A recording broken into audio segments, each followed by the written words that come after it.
Investigators now know the fire that torched a Kansas City church was started on accident. 41 Action News anchor Cynthia Newsom is live outside the Evangelistic Center Church, just outside of downtown, and firefighters are still putting out some hot spots there, Cynthia.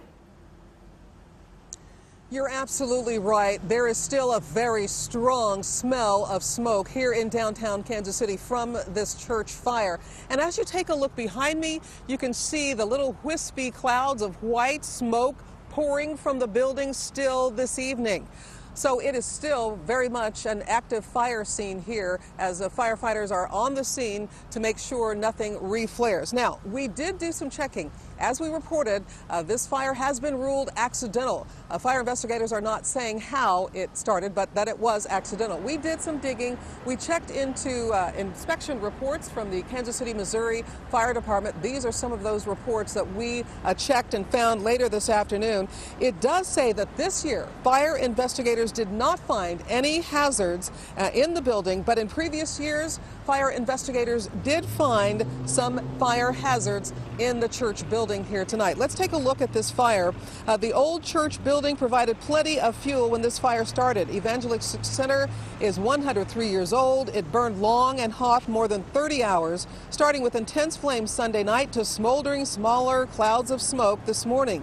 Firefighters attacked it from the outside because of concerns the building could collapse.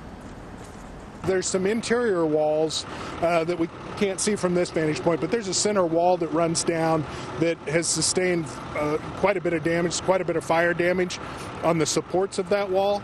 And so that would be the one I think that we're most concerned about at this point. Now, because the building is 103 years old, it is not surprising that fire investigators found hazards that violated current fire safety codes, including things like emergency lights that were supposed to be working 24 hours a day in the building. In 2014 and 2015, the church was cited for those hazards, but the church made the necessary repairs to get those emergency lights working again. We are back here live now, and as you take a look now, you can see this giant backhoe that appears to be heading towards the church in just a moment.